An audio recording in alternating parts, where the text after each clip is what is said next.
na-anticipate nyo rin ba? Na-anticipate nyo rin ba? Kasi para sa mga kabataan dito, di ba? Na-anticipate nyo rin ba pagpapamilya? Parang may iipon na rin kayo bago na gano'n, bago kayo nag-isip na lumagay sa magulo, sa tahimik. Ayan, thank you. Mga sa tahimik? Opo, meron ba kayong paghahanda, pagpreparasyon, bago may iba kasi sugod na sugod lang eh. Di ba? Actually, bago daw magpakasal, anong mga hinanda nyo, di ba? Actually, di naman talaga kami prepare.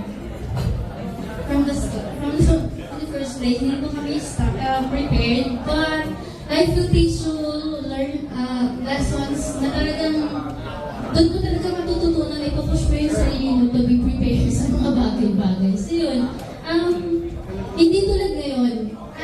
I admire yung mga generations or mga ibang millennials and Gen Zs ngayon kasi mas pinipili muna nilang maging prepared kaysa magkaroon ng right, Mr. Jim? Okay. Next question po, last 4 questions. Ayun, nauna po ni Green. Naka-green po, yes sir.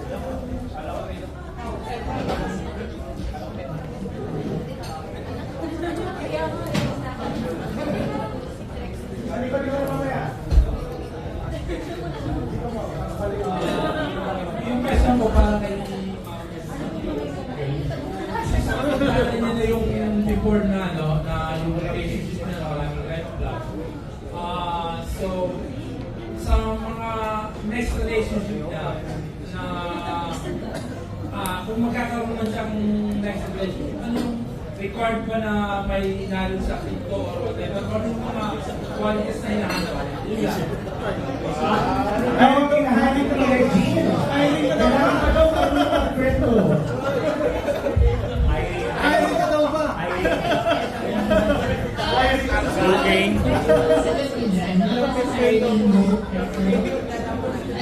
Yun, or lang ang trading. Gusto ko kasi as a trader, diba? As a trader, I tend to different assets in it. So, ang partner, hindi naman necessary na alam ko yung crypto, yung forex, or kung paano magbasa ng charts, ganyan. Pero it's more on kung may good na habits. May savings, may emergency funds, hindi yung basta-basta mag-decide compulsively when it comes to money. Kasi at my young age, it's a big thing sa akin na marunong sa pera yung kahanap ko when it comes to partner.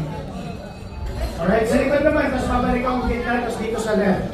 Sa likod po, on the count of 3, sa likod, baba po muna, baba. Baba po muna, baba. On the count of 3, 1, 2, 3. Okay, red flag po sa likod.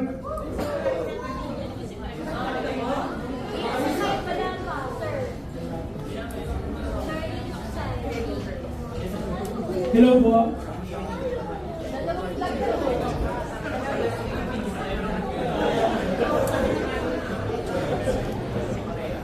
Hello po. Simple question lang po, no? So, if magta-time travel ka po dun sa past, tapos bumalik ka po dun sa old self nyo po, ano po may pakain nyo sa sarili?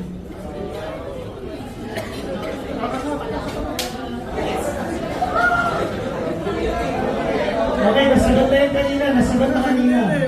Okay lang. Dito naman sa side na to, wala pa kanina. Baba mo na. 1, 2, 3. Okay, green flag.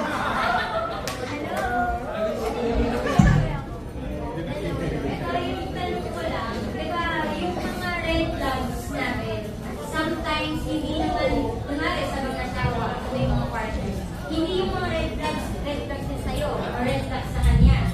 Diba? So, how would you resolve yung mga ganyang issue? Wala red flags sa'yo, pero sa asawa mo hindi red flags. Yung gano'ng mga red flags niyo. Diba may kanya-kanyang red flags? Hindi, sa akin talaga red flag. Joke lang. Well, lahat naman nadadaan sa magandang usapan. Especially, kasi kami mag-asawa, work from home na kami, so nasa bahay lang kami. Alam naman, away pa kami. Araw-araw kami nagkikita. Sa sala, sa working station, di ba? So kung mag-aaway kami, ang hirap naman nun, di ba? Hindi ka Sino nagbabackdash? Sino yung yung ano nagbabak, syempre ako. Ako yung laging mali. Diba? Tama ba, Sir Harry? Tayo yung laging mali, di ba? Tama, tama. Bawal maging tama. Yes, bawal maging tama ang mga boys. Kasi mahirap matulog sa labas. So, hindi. Pag-uusapan naman yan, so may mga red flags. So, pag may mga, ako, for example, gusto ko ng ganito, eh ayaw niya. Siyempre, sasabihin ko sa inyo yung specs. Ano naman masasabi ng asawa mo sa sinabi ko? Wala. Parang may sinasabi pa yung sister. Okay.